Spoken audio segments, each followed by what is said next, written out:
नमस्कार। देवरिया की आवाज रेडियो केसरी से प्रस्तुत है स्थानीय हालचाल। पहले मुख्य हालचाल। गैस आपूर्ति की व्यवस्था में अब हो रहा है सुधार। गेहूं और खाद को लेकर आज जिला पदाधिकारी ने किया निरीक्षण।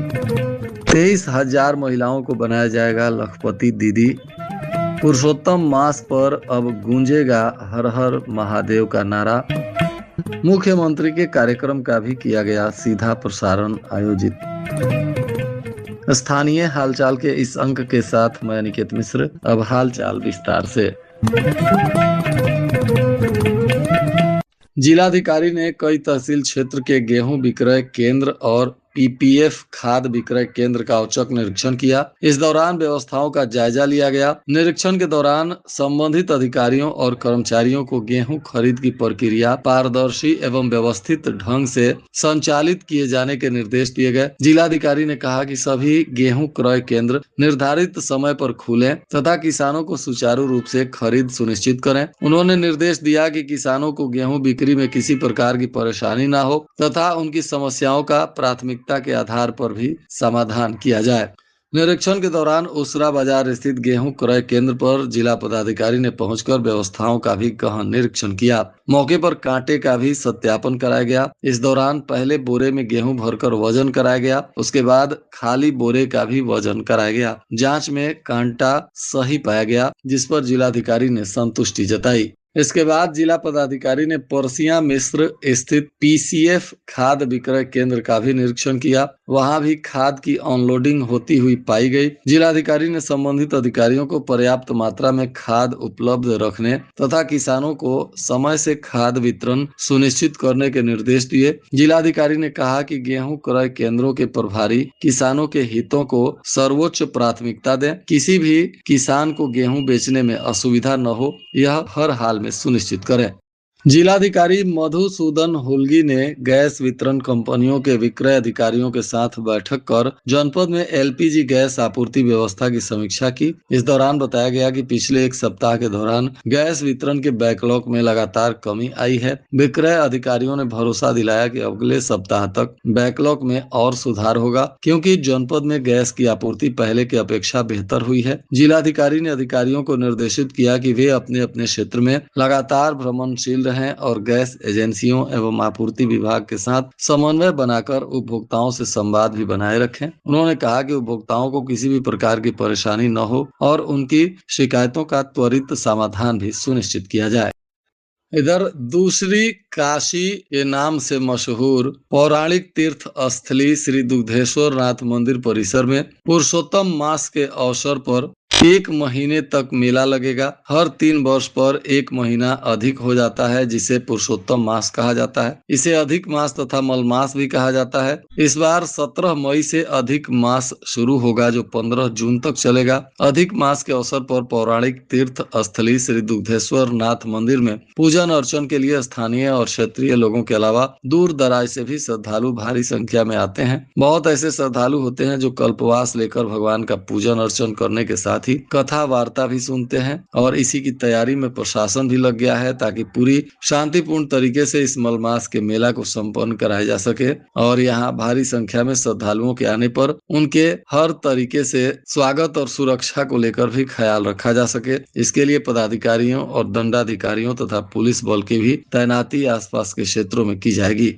राष्ट्रीय ग्रामीण आजीविका मिशन में जिले की 23,000 स्वयं सहायता समूहों से जुड़ी महिलाएं लखपति दीदी बनेंगी। इसके लिए सभी खंड विकास अधिकारियों को समूह की महिलाओं को बैंक से ऋण उपलब्ध कराने, स्वरोजगार से जोड़ने का निर्देश दिया गया। ग्रामीण क्षेत्रों में गरीबी रेखा से नीचे जीवन यापन करने वाली महिलाओं को केंद्र सरकार समूह से जोड़कर उन्हें स्वरोजगार के जरिए उनका आर्थिक उत्थान करेगी। इन महिलाओं को राष्ट्रीय ग्रामीण आजीविका मिशन के तहत रिवॉल्विंग फंड और सामुदायिक निवेश निधि दी जाएगी, जिससे वह छोटा व्यवसाय कर सकेंगी। समूहों से जुड़ी महिलाएं बैंक सखी, बिजली सखी, बीमा सखी और स्वास्थ्य सखी के रूप में भी अपनी सेवाएं देकर आय बढ़ा रही हैं।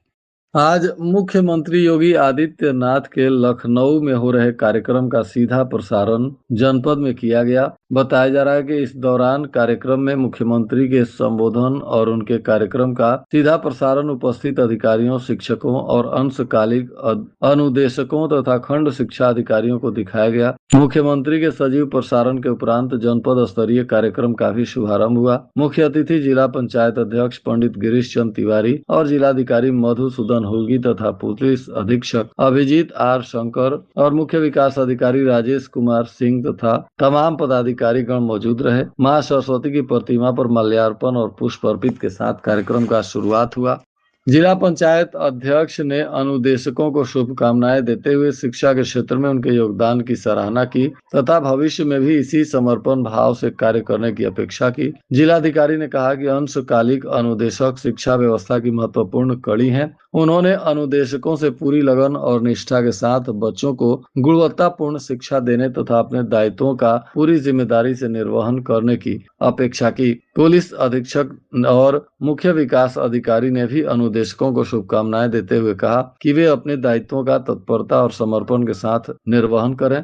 दरअसल इस कार्यक्रम के दौरान जनपद के अंशकालिक अनुदेशकों के बढ़े हुए मानदेय को लेकर प्रतीकात्मक चेक भी अतिथियों के द्वारा वितरित किए गए। इस अवसर पर अतिथियों का माल्यार्पण और बुके तथा स्मृति चिन्ह भेंट कर स्वागत भी किया गया। जनपद की पुलिस को व्यवसायी अपहरण साजिश मामले में बड़ी सफलता मिली है। सलेमपुर कोतवाली क्षेत्र में 5 महीने से फरार चल रहे 25,000 रुपए के इनामी बदमाश बंटी राजभर को गिरफ्तार किया गया है। गिरफ्तार आरोपी बंटी राजभर पुत्र संतलाल आजमगढ़ जिले के पवई थाना क्षेत्र के सहेला गांव का निवासी है। उस पर देवरिया पुलिस अधीक्षक द्वारा 25,000 रुपए का इनाम घोषित किया गया था। सलेमपुर पुलिस ने अब आरोपी को गिरफ्तार कर उस पर कानूनी कार्रवाई शुरू कर दी है। वह गैंगस्टर एक्ट में भी वांछित था। बताया जा रहा है कि 5 दिसंबर की रात सलेमपुर कोतवाली के पड़ी तिवारी निवासी व्यवसायी राजकमल तिवारी के अपहरण की साजिश महदहा चौराहे पर रची गई थी। राजकमल तिवारी ईंट भट्ठा और प्रॉपर्टी डीलिंग सहित कई व्यवसायों से जुड़े हैं। पुलिस के अनुसार बदमाशों ने भारी फिरौती वसूलने की योजना बनाई थी और मौके पर सक्रिय हो चुके थे। हालांकि समय रहते एसटीएफ को इसकी जानकारी मिल गई और स्थानीय पुलिस ने घेराबंदी कर मुठभेड़ के दौरान हिमांशु कुमार यादव सहित 3 बदमाशों को गिरफ्तार किया था। अगले दिन एक और आरोपी को पकड़ा गया। पुलिस जांच में सामने आया कि अपहरण की पूरी साजिश एक तिवारी नामक व्यक्ति ने रची थी, जिसे फिरौती की रकम का 50% हिस्सा मिलना था। पुलिस अभी भी उसकी तलाश के लिए अलग अलग इलाकों में छापेमारी कर रही है। इस मामले में अंकित यादव, सर्वेश उर्फ गोली यादव, पंकज यादव और सूरज गोड़ सहित अन्य कई आरोपी अभी फरार बताए जा रहे हैं। सीओ सलेमपुर मनोज कुमार ने बताया कि फरार आरोपियों की गिरफ्तारी के लिए भी लगातार दबिश दी जा रही है। एक सड़क हादसा हो गया जिसमें एक बाइक सवार युवक की मौत हो गई। यह घटना देवरिया पौड़ी मार्ग पर हुई। स्थानीय लोगों ने घायल युवक को अस्पताल पहुंचाया, जहां डॉक्टरों ने मृत घोषित कर दिया। मृतक की पहचान सुरौली थाना क्षेत्र के बरसात गांव निवासी 25 वर्षीय विकास यादव पुत्र जमदार यादव के रूप में हुई है। परिजनों ने बताया कि विकास पुणे में वेल्डिंग का काम करता था। 2 दिन पहले ही घर लौटा था और रविवार को किसी काम से बाइक पर सवार होकर जिला मुख्यालय गया था और वहीं से वापस लौटने के दौरान यह हादसा हो गया। अज्ञात वाहन ने उसकी मोटरसाइकिल में जोरदार ठोकर मार दी, जिससे उसकी मौत हो गई। घटना के बाद मृतक विकास के परिजनों में कोहरा मचा हुआ है। आज मेडिकल कॉलेज में सड़क हादसे के बाद इलाज के लिए पहुंचे 2 पक्षों के बीच मारपीट हो गई। करीब आधे घंटे तक हंगामा चलता रहा। इमरजेंसी वार्ड में अफरा तफरी मच गई। सूचना मिलने पर पुलिस ने मौके पर पहुंचकर स्थिति को नियंत्रित किया। बताया जा रहा है कि शनिवार की रात करीब 9 बजे किसुनपाली गांव निवासी राजकुमार उम्र 40 वर्ष साइकिल से घर लौट रहे थे। बेलवनिया मोड़ के पास उनकी टक्कर भलुअनी थाना क्षेत्र के मरौवा गांव निवासी विशाल उम्र 22 वर्ष की बाइक से हो गई। इस हादसे में राजकुमार और विशाल दोनों गंभीर रूप से घायल हो गए। दोनों को अस्पताल पहुंचाया गया और अस्पताल में ही दोनों के परिजनों ने आपस में मारपीट शुरू कर दी, जिससे अफरा तफरी की स्थिति बन गई।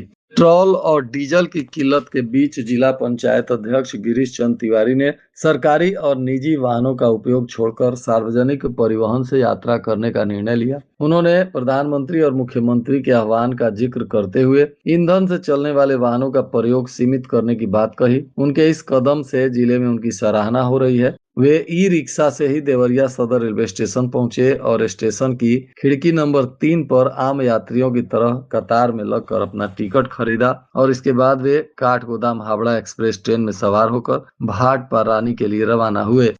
इधर राघव नगर वार्ड स्थित अंबा रोड पर नाले का पानी सड़क पर बहने से स्थानीय लोग परेशान हैं। जल जमाव और गंदगी की समस्या से जूझ रहे मोहल्ले के लोगों ने रविवार को सड़क पर उतरकर प्रदर्शन किया। नगर पालिका प्रशासन के खिलाफ प्रदर्शन करते हुए निवासियों का आरोप है कि नाले की नियमित सफाई और मरम्मत न होने के कारण गंदा पानी लगातार सड़क पर फैल रहा है और इसके चलते राहगीरों और वाहन चालकों को गंदे पानी से होकर ही गुजरना पड़ता है। जल जमाव से आसपास दुर्गंध फैल रही है, जिससे संक्रामक बीमारियों के फैलने का खतरा बढ़ गया है। इधर मेडिकल कॉलेज की व्यवस्था को चुस्त दुरुस्त करने के लिए सीएमएस ने निरीक्षण किया। इस दौरान वार्ड में एक जेआर और एक एमपीडब्ल्यू के अनुपस्थित मिलने पर स्पष्टीकरण के लिए नोडल अधिकारी को निर्देशित किया गया। वहीं इमरजेंसी में बेड पर चादर न देखकर फटकार लगाई गई। शिफ्ट इंचार्ज को भी निर्देश दिया गया कि बेहतर व्यवस्था का संचालन करें। कूलर में पानी नहीं होने पर भी नाराजगी जताई गई और आवश्यक निर्देश दिए गए। सीएमएस डॉक्टर एचके मिश्रा रात करीब 11 बजे अचानक मेडिकल कॉलेज पहुंचे और इमरजेंसी पहुंचे तो वहां भीड़ थी। उन्होंने मरीज के साथ एक तीमारदार को भी रहने के लिए सुरक्षा कर्मियों और कर्मचारियों को निर्देश दिया। तीमारदारों से कहा कि भीड़ होने से इलाज में असुविधा होती है और अन्य मरीजों को दिक्कत होती है। ऐसे में आप लोग भी अस्पताल प्रबंधन का सहयोग करें।